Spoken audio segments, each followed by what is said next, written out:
का पावन नाम। जय गुरुदेव। सर्वसमर्थ सर्वत्र स्मरणीय परम पूज्य गुरु जी महाराज, उपस्थित सभी सत्संग धर्म प्रेमी भाई बहन, बच्चे तथा बच्चियों, गुरु महाराज की दया से ये होली का कार्यक्रम कल 21 मार्च 2019 को समाप्त हो गया। आज 22 मार्च के प्रातःकाल की वेला में आप लोगों का प्रस्थान अब यहाँ से हो रहा है। 5 दिन का सत्संग आपका ये हो गया। 3 दिन का तो घोषित था और आज सुबह का भी थोड़ा सा है और 1 दिन पहले भी हुआ। तो आप बहुत से लोगों ने तो पूरा सत्संग सुना, कुछ जो बाद में आए परिस्थितियों पर कम सुन पाए, लेकिन बहुत सारी बातों की जानकारी आपको हो गई। जो नए लोग थे उनको काफ़ी कुछ नई चीज़ें सुनने को मिली। अब इन बातों को याद रखना जरूरी है, इसको याद किया जाए और इस पर अमल किया जाए। जो सुना गया है उसको किया जाए और लोगों को कराया जाए, तभी फायदा मिलने वाला है। दवा बहुत अच्छी हो, डॉक्टर बहुत अच्छा हो, लेकिन खाएंगे नहीं, परहेज नहीं करेंगे तो मर्ज नहीं जाएगा, बराबर मर्ज बना रहेगा। इसलिए करना जरूरी होता है। आलसी करने की ज़रूरत नहीं है। आलसी करोगे तो समय निकल जाएगा और जो समय निकल जाएगा फिर वापस आएगा नहीं। एक महात्मा जी जा रहे थे तो बाजार से गुजर रहे थे, शाम का समय हो रहा था। तो एक दुकानदार अपनी दुकान से निकला। दुकान तो बड़ी थी लेकिन माल कम था। पहले कभी बड़ा व्यापारी था, अच्छा धंधा करता था, लेकिन जब धंधा चल जाता है, कारोबार चल जाता है, तब आदमी की हविस बहुत बढ़ जाती है, लालच बहुत बढ़ जाती है। और लालच जो बढ़ जाती है तो कहते हैं लालच पतन का कारण बन जाता है, क्योंकि लालच की कोई सीमा नहीं होती कि कहाँ ख़त्म होगी वो। तो लालच बढ़ती जाती है, बस उसी में अन्याय अत्याचार करने लगता है, चोरी बेईमानी ठगी करने लगता है लालच में।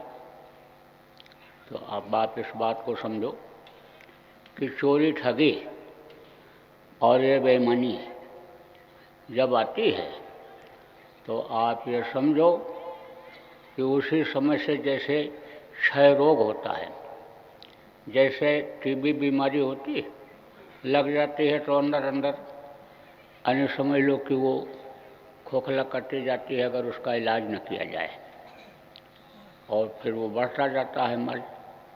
ऐसे ही ये जो इस तरह की आदतें बन जाती हैं तो वो नाश ही करती हैं।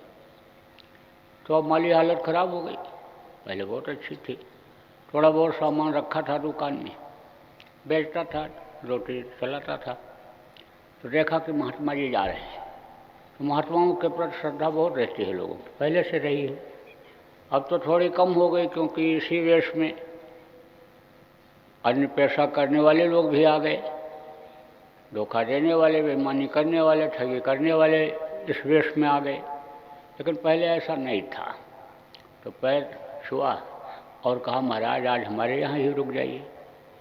बोले ठीक है, उनको तो कहीं न कहीं रुकना ही था, शाम को रुकना ही था। पहले ऐसा था कोई कहीं पहुँच जाए, किसी के यहाँ गृहस्थ के यहाँ पहुँच जाए तो रोटी खिलाता, पानी पिलाता था। आप ये समझो कि रहने की जगह देता था।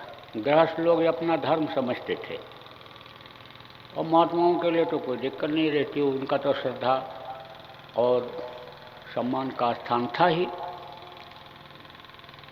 रुक गए, भोजन विश्राम किया। सुबह जब चलने का समय आया तब तो औरत आई, हाथ जोड़ के खड़ी हो गई। पति भी आ गए। पति औरत तो कुछ बोल नहीं पा रही थी, पति की तरफ देख रही थी कि ये कुछ कहें। तो महात्मा जी बोले, बच्चा कुछ कहना चाहते हो? समझ तो गए हो, संत न देखें चाल कुचाल और वो परखें अंतर का हाल। अंतर का हाल परख जाते हैं, परख तो गए कि यह कुछ मांगना चाहता है। कह नहीं पा रहे थे तो औरत बोल ही पड़ी कि महाराज वही हालत ख़राब है, माली हालत ख़राब है, महाराज दया हो जाए। तो उन्होंने सोचा कि यह दया को क्या समझेगा, ये तो दया को ठुकरा देगा, क्योंकि यह दया के बारे में जान नहीं पाया है, दया के घाट पर कभी बैठा नहीं। तो इसको तो जिस तरह से चाहता है उसी तरह से कुछ देना पड़ेगा, क्योंकि जब रोटी खाया है, नमक खाया है, तो नमक अदा करना पड़ेगा। तो महात्मा जी ने झोले में हाथ डाला और एक पत्थर दे दिया, कहा ये रख लो, ये बड़े काम का है। तो औरत देखी तो मत्था सिकुड़ गया, पत्थर दे दिया, पत्थर से क्या होना है। उसको भी शंका हो गई, जो व्यापारी था उसको भी शंका हो गई, पत्थर दिया। लेकिन सोचा चलो बात बना लेंगे, नाप तोल ताल करके देते रहेंगे, महात्मा ने दिया है तो पत्थर दिया है तो उसमें भी कोई बात होगी। लेकिन चलते समय फिर बोले, बच्चा इसको तुम जब लोहे से छुआओगे तो लोहा सोना हो जाएगा। तो बोला अच्छा हाँ, लेकिन कहा कि देख तुझको केवल 1 महीने का टाइम मिलेगा, 1 महीने में तो बना लेना लोहा, सोना बना लेना, और 1 महीना बाद मैं मंगा लूँगा या करके ले जाऊँगा। तो वो ले गया और रख लिया उसी अपने बॉक्स में जिसमें रुपया पैसा रखता था, उसी में रख लिया। तो फिर जो है अपना काम धंधे में लग गया। तो जब 15 दिन 20 दिन बीता तब औरत ने कहा कि रे वो दे गए थे तो उसको छुआ करके देखो, महात्मा जी दे गए थे तो छुआ करके देखो। बोला हाँ छुआ लेंगे, देख लेंगे। और 2-3 दिन बीता, फिर औरत ने कहा कि छुआ करके देखो। तो गया घूमा इधर उधर, तो कहा ये चिमचा करछुल और ये सब क्या छुआएं, जब सोना ही बनाना है तो जाएंगे बाजार से लोहा लाएंगे, भारी मात्रा में काफ़ी लाएंगे, उसको छुआएंगे। और जब 4 दिन बाकी रह गया, फिर औरत ने कहा, तब फिर गया। कहाँ गया? बाजार। पूछा लोहा क्या भाव है? तो कहा ले जाओ। अरे सेठ ले जाओ, सेठ ही कहते थे, बड़ा आदमी था पहले, सेठ ले जाओ ले जाओ ले जाओ, नहीं और दाम बढ़ जाएगा। अभी तो 2 रुपया बढ़ गया, 5 रुपया था और शेयर, और अब तो 7 रुपया हो गया, ले जाओ। बोला ना अब नहीं ले जाएंगे, जब 2 रुपया बढ़ गया तब क्या ले जाएंगे, जब कम होगा तब ले जाएंगे, क्योंकि दाम कम और ज़्यादा होता रहता है। अब फिर लौट आया, नहीं लाया।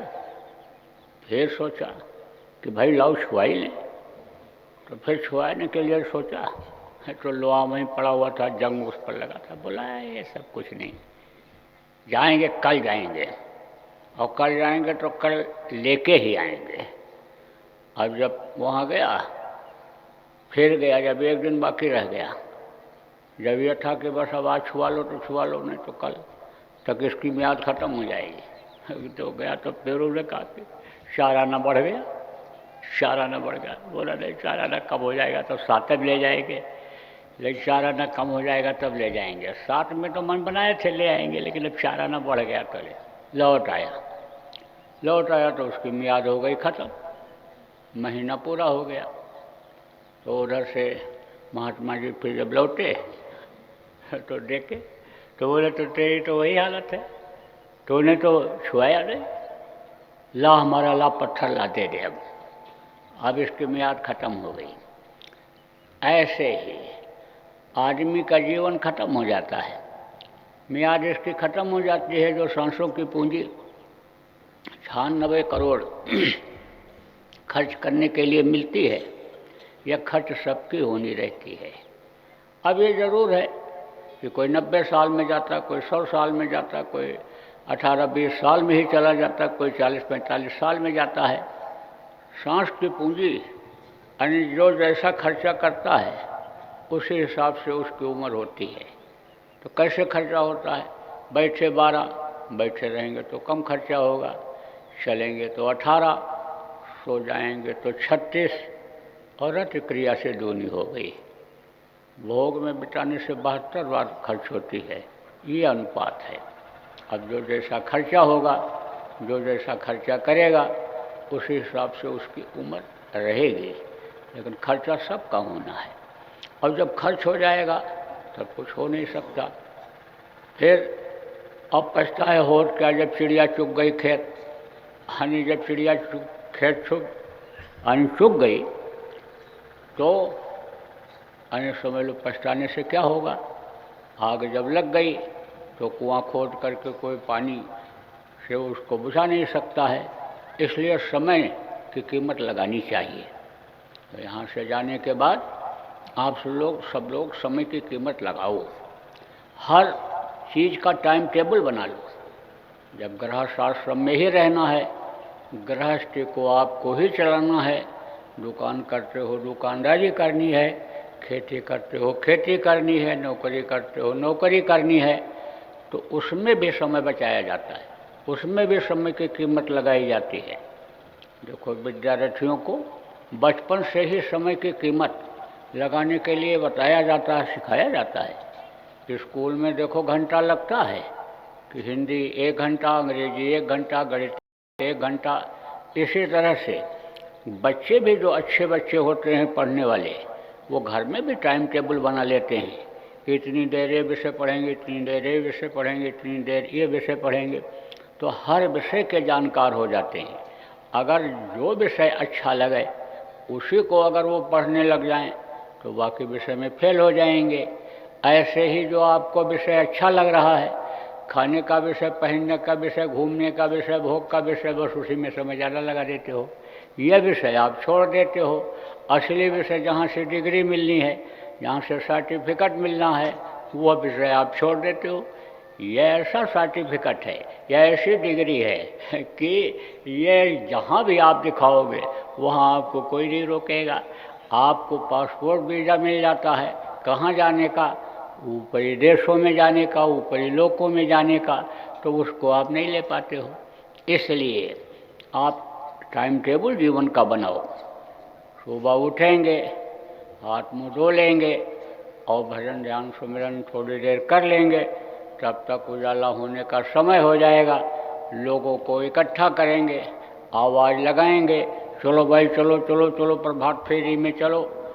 जो पड़ोसी हैं, नहीं भी शाकाहारी हैं, उनसे भी घृणा नहीं करना है, उनको भी प्रभात फेरी में ले जाना है। यानी समझो कि धोखे निक्षय राम कहा गया, मुँह से धोखे से भी निकल जाता है, तो स्वामी जी ने कहा। तो उसकी जूती और हमारा सिर, आने समझ लो कि वो जूता भी मारे तो हमारा सिर बर्दाश्त करेगा। आने समझो कि उसके मुंह से मालिक का नाम निकल जाए अगर, तो समझ लो कि आपकी मदद कर रहा है या आपके लिए वो अच्छा है। तो नाम धुनी बोलते हुए प्रभात फेरी लगवाया, घुटनों का दर्द खत्म होता है। आप समझो कि यानी पेट की बीमारियां घूमने से सुबह सुबह मतलब यह ख़त्म होती हैं। और मुंह से जब यानी नाम, जो वर्णात्मक नाम जय गुरुदेव का उच्चारण होता है तो मन प्रसन्न होता है, खुश होता है, क्योंकि थोड़ी देर के लिए मन इधर लगता है, और इधर लगता है तो उसको रस मिलता है, उसको आनंद मिलता है, तो मन भी प्रसन्न रहता है, दिल खुश रहता है। इसलिए फिर अपनाए और अपनाओ, जो दैनिक क्रिया करते हो उसको करो। आप ये समझो कि समय के साथ जो चलते हैं वही आगे बढ़ जाते हैं, और समय की कीमत जो नहीं लगाते वो पीछे चलते चले जाते हैं, उनका समय निकल जाता है। इसलिए आप लोग अब धीरे धीरे यहाँ से जिसके पास जो साधन सुविधा है प्रस्थान करो और अपने अपने क्षेत्रों में जाओ, और वहाँ पर लोगों को जगाओ और बताओ, और शाकाहारी लोगों को बनाओ, सदाचारी लोगों को बनाओ, और संगठन के बारे में बताओ कि अपने अपने स्तर पर ही सब लोग संगठन बना लें। गांव वाले अपना खेती करते हैं, मजदूरी करते हैं, छोटी मोटी दुकानदारी करते हैं, वो उनसे मिलें, उनको समझाएं। अगल बगल के जहाँ सत्संगी आप गांव में हो या जहाँ पर हैं उनसे कह दो कि भाई हफ्ते में एक ही बार आप एक गांव में चले जाओ, 2-4 गांव जैसे गोद लेते हैं लड़के को, ऐसे गोदे ले लो कि इनमें हम जाएंगे, समझाएंगे, बताएंगे, और इनको हम मतलब ये है कि शाकाहारी बनाएंगे। देखो लग जाने से ही काम होगा, बदलाव आ जाएगा। और आपको भी तो देखो इतने आदमी हो, कोई न कोई समझाया तो ही होगा, कोई न कोई बताया तो ही होगा। तो अगर बताया न जाए, समझाया न जाए तो बदलाव कैसे आवे? बदलाव तो आया। आप इतने लोग बैठे हो, अभी बहुत तो चले गए कल, लेकिन इतने बैठे हो, लेकिन देखो इसमें हर तरह के लोग मिलेंगे। आप ऐसे ऐसे लोग मिलेंगे जो 10-10 कुंटल मछली खाए बैठे हैं, लेकिन बदल गए। आपको पियक्कड़ों को, यानी यहाँ के पियक्कड़ों को नहीं मालूम हुआ कि कितने ब्रांड की बोतल आती है शराब की, लेकिन इसमें बैठे लोग बता देंगे इतनी ब्रांड की आती है। आवाज़ समझो, लेकिन छोड़ दिया तो छोड़ दिया। शिव संकल्प कीन मन माही, और सती भेंट अब यह तन नाही। संकल्प बना लिया, अब छूना नहीं है, देखना नहीं है, चाहे सोने के बोतल में आ जाए, चाहे अमृत भर के शराब के रूप में आ जाए, लेकिन शराब को पीना क्या, छूना भी नहीं है, तो छूते भी नहीं, मैं खाने की तरफ जाते भी नहीं हैं कि मन कहीं मचल न जाए, कहीं फिर न याद आ जाए, उसका स्वाद जबान पर आ जाए, इसलिए उधर जाते ही नहीं। तो बचाना चाहिए गंदी चीज़ को। ये सब गंदी चीज़ें हैं, आदमी को बर्बाद करने वाली, चरित्रहीनता लाने वाली ये सब चीज़ें हैं, इसलिए इसको बचाना चाहिए। रास्ते में जाते हो और गंदगी पड़ी रहती है, मैला पड़ा रहता है, तो बचा के नहीं चले जाते, ऐसे बचाना चाहिए। देखो बुराइयों से घृणा करना चाहिए। बुराई किसी के अंदर आ गई तो उससे नहीं, उसको तो समझाओ, उसको तो बताओ, लेकिन उसका रंग आपके ऊपर न चढ़ने पावे, ये ध्यान रहे। आप उसके प्रभाव में आकर के और फिर यानी आप न छल जाओ, आपके साथ न ठगी हो जाए, इस चीज़ का ध्यान रखने की ज़रूरत है। देखो प्रेमियों, ठगी इस समय बहुत बढ़ रही है, तो ठगों से थोड़ा होशियार रहने की ज़रूरत है। लोभ लालच जहाँ भी से भी करोगे, जहाँ गुरु को भूलोगे, बस तहाँ आप धोखा खा जाओगे, क्योंकि ठगी बहुत हो रही। बड़े तरीके होते हैं ठगों के, बता दें कैसे। एक राजा अच्छा खासा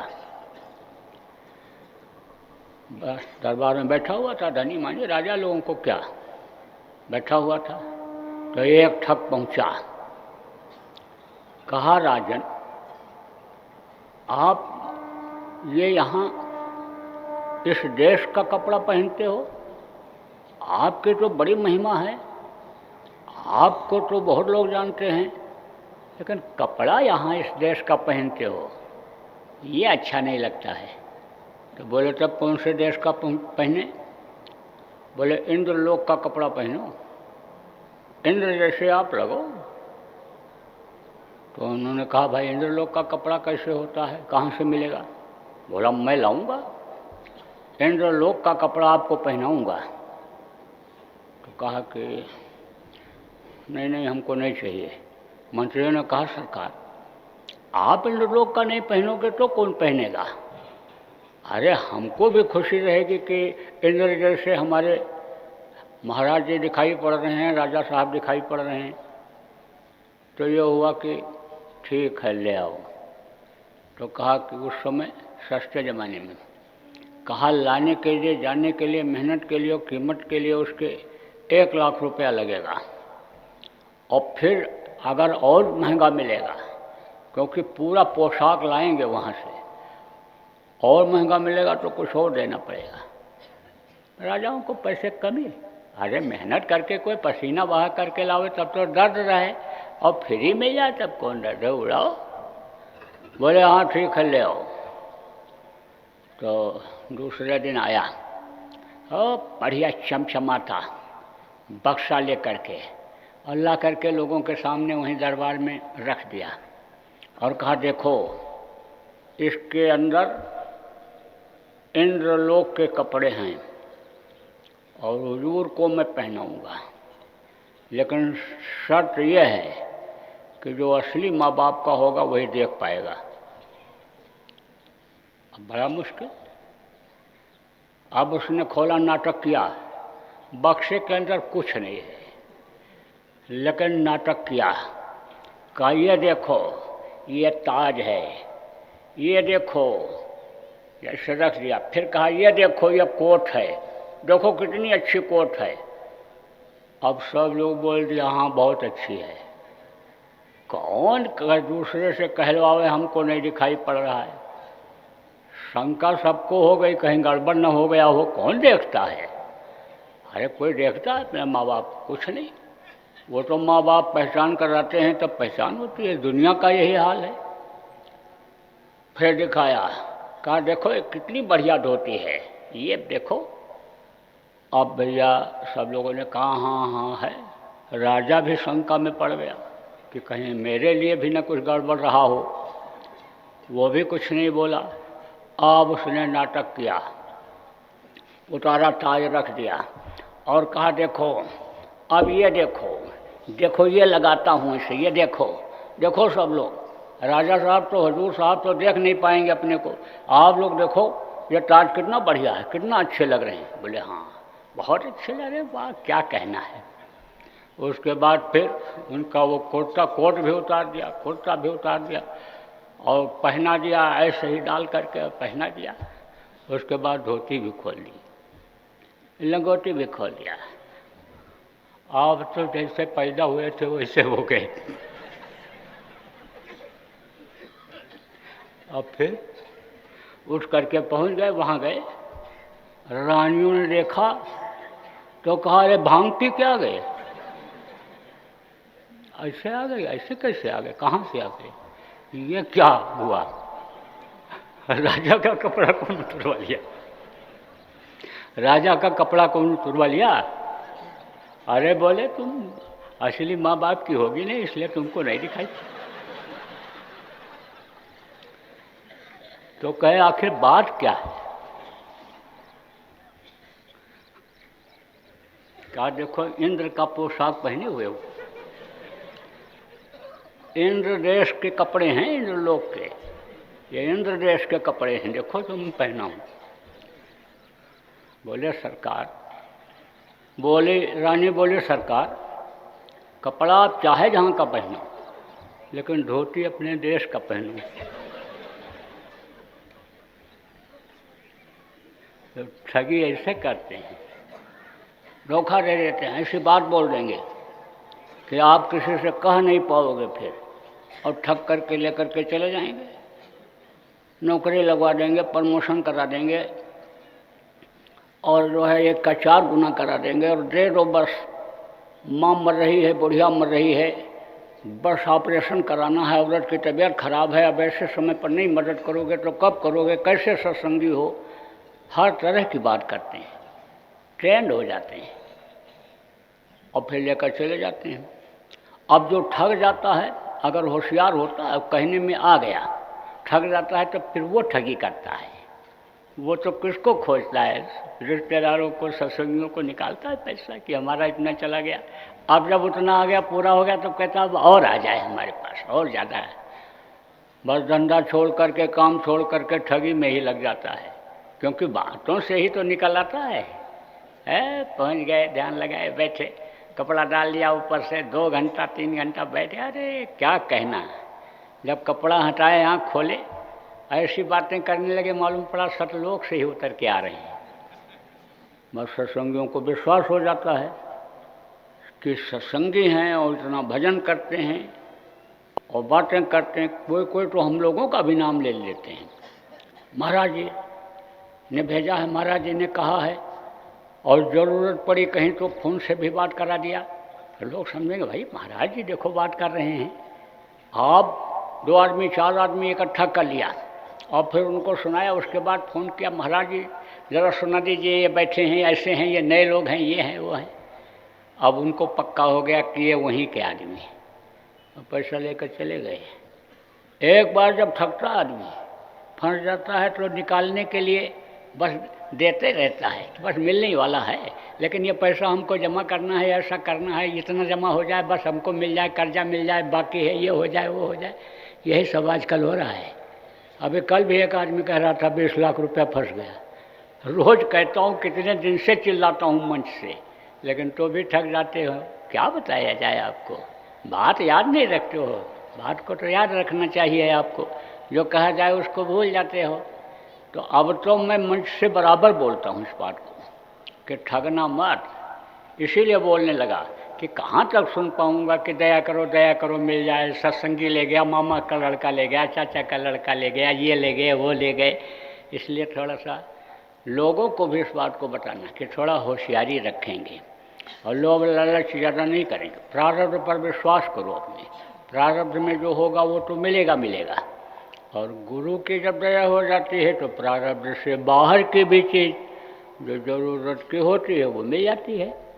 जो गुरु अपने बंदों को अपनाते हैं, जीवों को अपनाते हैं, पूरी परवरिश जैसे अपने बच्चे की होती है ऐसे करते हैं, लेकिन जब उन पर विश्वास हो जाए तब। इसलिए आपका रक्षक मालिक, आपका पालन करता मालिक, उस पर भरोसा करो, उस पर विश्वास करो। तो बहुत अच्छा रहा, गुरु महाराज की दया से निर्विघ्न कार्यक्रम संपन्न हो गया। अब आप लोग धीरे धीरे उधर मुँह करो और प्रस्थान करो। बोलो जय गुरुदेव। विनय करूं मैं दो कर जोरे, सतगुरु द्वार तुम्हारे।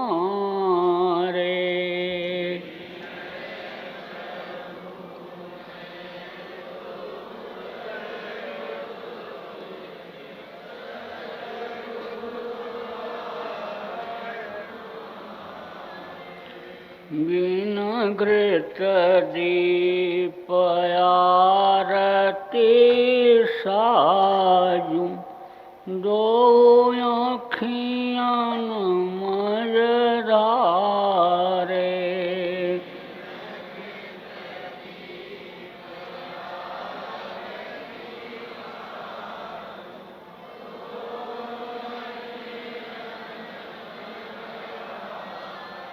बाबू सहित नित बैठी जरोखे, जो हत प्रियतम प्यारे।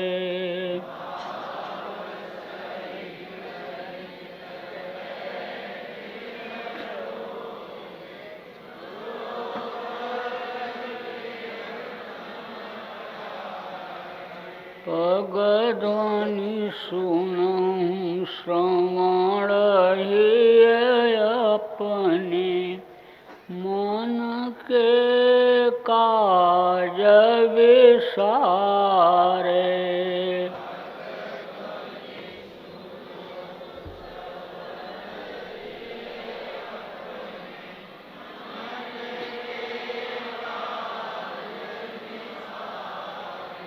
जागे सुरत पियत चरणामृत, पियत पियत होई न्यारे।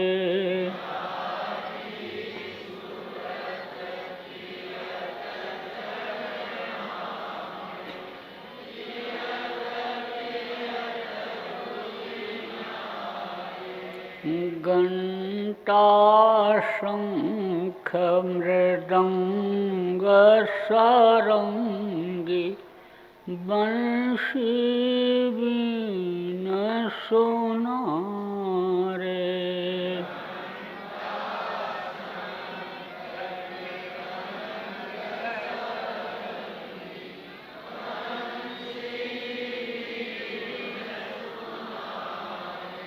जय गुरुदेव आरती करती गावत जय जयकारे।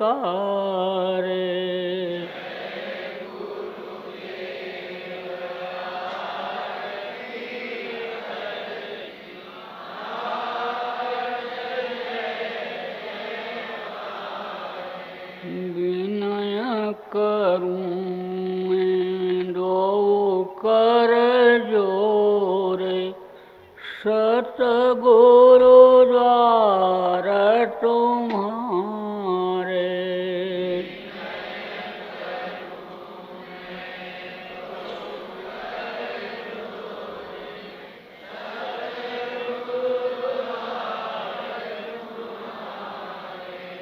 सतगुरु द्वार तुम्हारे।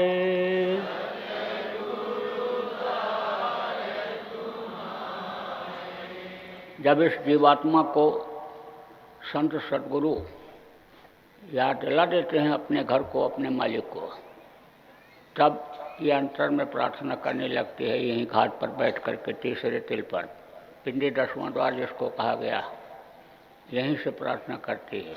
बिन घृत दीप आरती साधु दो मुखियन में धारे, भाव सहित।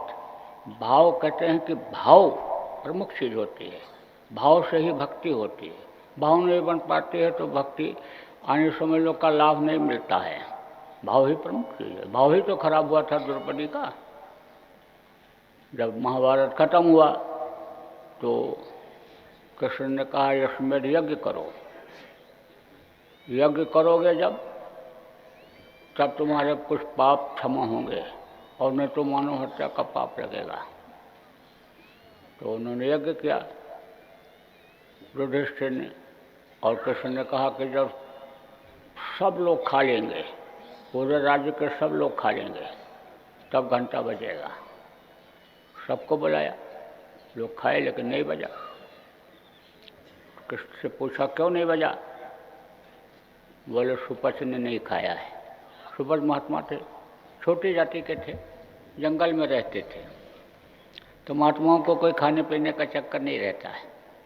और राजा के यहाँ भोजन बहुत बढ़िया बनता था, लेकिन राजा के यहाँ पैसा किसका रहता था? जनता का रहता था, खून पसीने का रहता था। राजा लोग टैक्स लगाते थे, चूसते थे, मार काट करके वसूलवाते थे, तो महात्मा नहीं जाते थे। और राजा के यहाँ खाने के लिए या सम्मान के लिए ही लोग जाते हैं। राजद्वारे 7 जन 3 बात को जाएं, क्या माया, क्या मीठा, क्या मान। तो जो संत होते हैं वो परे होते हैं, इन सब चीज़ों से उनसे कोई मतलब नहीं रहता है। नहीं गए तो युवा भाई उनको बुलाया जाए, तो भेजा गया। पहले नौकर लोग गए, फिर उसके बाद मंत्री गए। तो सबसे वो यही सवाल करते थे कि जो हमको 100 अश्वमेध यज्ञ का फल देगा, उसके कहने पर खाने के लिए जाएंगे, क्योंकि उसी फल से वो कटता राजा कान, उसी फल से वो जो उससे नुकसान होता है, समझो पाप लगता, वो उसी से धुलता। तो बोले हम अपने में से नहीं खर्च करेंगे, जो हमको कोई देगा तो हम तो खा आएंगे। जब मंत्री के कहने पर भी नहीं आए तो ये पांडव लोग एक एक करके जाने लगे, सबसे ही सवाल करते। भीम ने कहा नहीं आएंगे तो हम उठा के ले आएंगे, पहलवान थे। लेकिन करा कराया सब गया। जब आया अहंकार, अहंकार आज तक किसी का चला ही नहीं, और फिर संतों के सामने, महात्माओं के सामने कहाँ से चलेगा।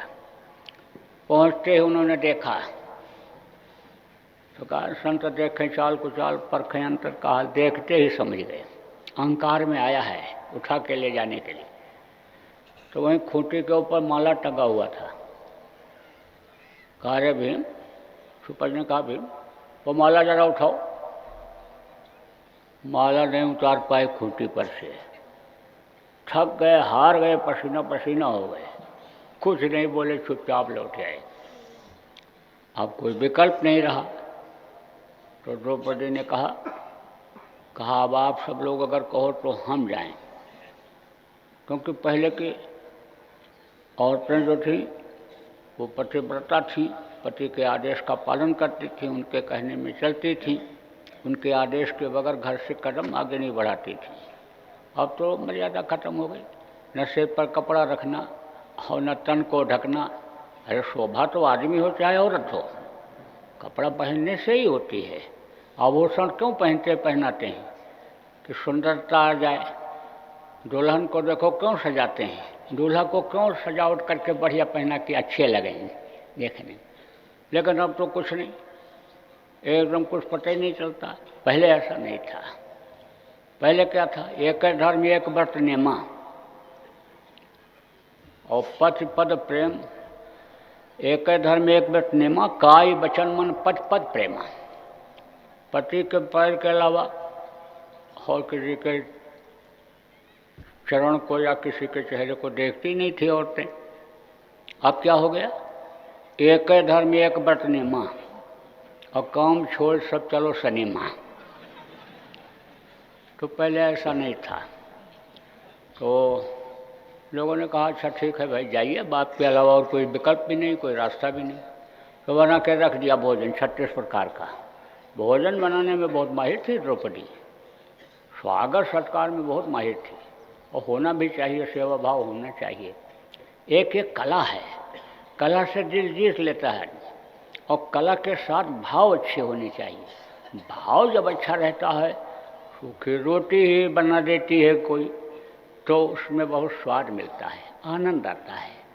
और कुभाव आ गया, मान लो कोई देर से पहुंचा, 10 बजे 11 बजे पहुंच गया कोई मेहमान, और अभाव आ गया। पहले क्या था, खुश हो जाती थी औरतें, सेवा का देखो मौका मिल गया, मेहमान नहीं भगवान आ गए।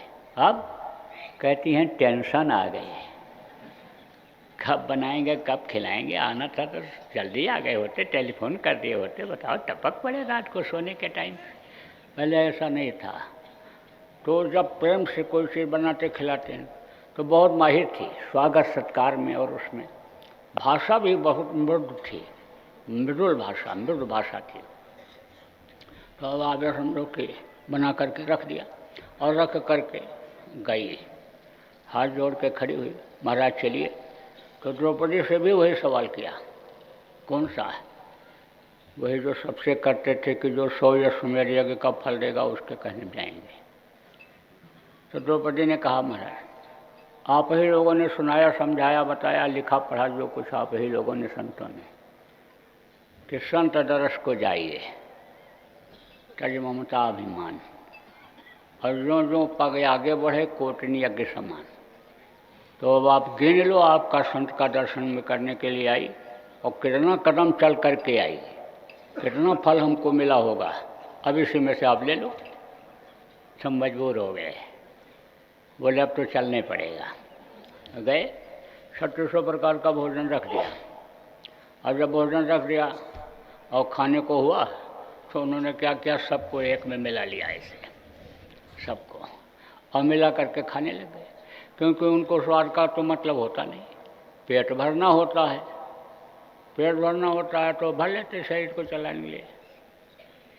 जब खाने लगे तो द्रौपदी के भाव खराब हो गए। छोटे जाति के ये क्या जाने खाना, जंगल में, जंगल के रहने वाले राजसी भोजन को क्या जाने, बेकदरी कर दिया इस भोजन की, कोई इज्जत नहीं किया। राजघराने के भोजन को ये क्या कभी खाए होंगे, क्या कदर की है इसका, कुछ नहीं। मैंने इतनी मेहनत से बनाया, इतने आने समय लोग मेहनत करके तैयार किया, और उसको देखो बर्बाद कर दिया। खा तो लिया उन्होंने, लेकिन घंटा नहीं बजा। जब घंटा नहीं बजा तब फिर कृष्ण से पूछा पांडवों ने, महाराज अब क्यों नहीं बजा? बोले इसकी जिम्मेदार द्रौपदी है। तो द्रौपदी समझ गई, द्रौपदी गई, उनके चरणों में गिरी, क्षमा बड़न को चाहिए छोटन को उत्पात, प्रभु आप क्षमा करो, गलती हो गई मेरे से, मेरे भाव खराब हो गए। तो उन्होंने फिर सिर पर हाथ रखा, क्षमा किया जब, तब घंटा बजा। तो ये जीवात्मा का कहती है भाव सहित, ऐसे नहीं बोलते ऐसे चले गए, क्या बोले कुछ नहीं पता है। भाव के साथ, भाव सहित नित बैठ झरोखे। झरोखा कहाँ है? मालिक के दर्शन करने का, मिलने का कहाँ है? उसी जगह है जहाँ पर ये जीवात्मा बैठी है। तो झरोखे पर बैठ करके ये प्रार्थना करती है, भाव सहित नित बैठ झरोखे, जोहत प्रियतम प्यारे। प्रियतम किसको कहते हैं? मालिक को कहते हैं। पति परमेश्वर कहा, ईश्वर कहा, भगवान कहा। जीवात्मा कहती है आपका मैं इंतजार कर रही हूँ। पग अध्वनि सुनो श्रवण ही अपने। आपके पग की आवाज़ भी अगर हमारे कानों में पड़ जाए, श्रवण मैंने सुन जाऊँ मैं, तो मैं धन्य हो जाऊँगी।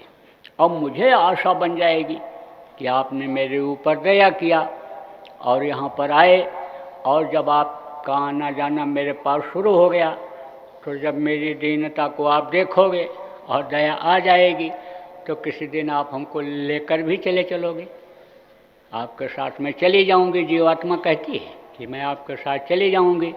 भाव सहित नित बैठ झरोखे, जोहत प्रियतम प्यारे। पग अध्वनि सुनो श्रवण ही अपने, मन के काज विसारे। यानी मन जो कहता है, अब हम उसको नहीं करेंगे, और उसके काज को मन जो उधर ले जा रहा है अपने साथ इंद्रियों की तरफ, घाट की तरफ, अब उसको मैं बिसर रही हूँ। बिसर मतलब भूल रही हूँ, और आपको याद कर रही हूँ। मैं आपसे वादा कर रही हूँ कि उधर से हम ध्यान हटा देंगे और आपको मैं याद कर रही हूँ। यानी मन के काज विसारे, जागे सूरत पियत चरणा में।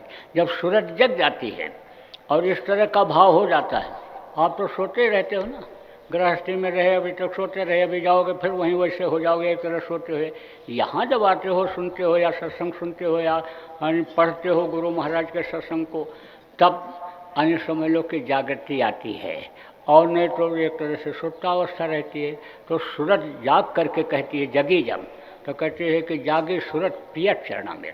अब जब अन्य समझ लो सूरज जग गई, तो उनके अन्य उस मालिक के अन्य शरीर के अंदर से, चरणों से हमेशा अमृत की बरसात होती रहती है। तो जब अमृत की बरसात हुई, तो पीवट भरी भरी जारी है। तो समझ लो कि फिर भरपेट भोजन इसको मिल जाता है। यानी समझो आज तक तो जीवात्मा को भरपेट भोजन मिला ही नहीं, भोजन ही नहीं मिला। इस शरीर का भोजन क्या है? धान, गेहूँ, चना, ज्वार, बाजरा, मक्का, ये शरीर का भोजन। और आत्मा का भोजन क्या है? शब्द। शब्द पकड़ में आता है तब ये जब वहाँ जाती है, तो वहाँ तो हमेशा अमृत की बरसात होती रहती है। वहाँ तो अमृत के ही तालाब पोखरे भरे दिखाई पड़ते। वहाँ तो यानी पूरा खुराक, यानी जीवात्मा का जिस तरह का होना चाहिए पूरा वहाँ मिलता है। तब ये खुश हो जाती है, धन्य हो जाती है। जब गुरु की कृपा हो जाती है, जय गुरुदेव की कृपा हो जाती है, तब ये धन्य हो जाती है। तो बराबर प्रार्थना करती है। ये झरोखे पर बैठ करके ये प्रार्थना प्रेमियों को करना चाहिए। वे आरती कहते हैं, इसको आरती बोलना चाहिए। हमेशा विरह की प्रार्थना करो, विरह की, जिससे तड़प जगाए। ऐसे गाने बजाने वाला, बाजा वाला नहीं। प्रार्थना याद कर लो सब लोग। बोलो जय गुरुदेव, जय गुरुदेव, जय गुरुदेव।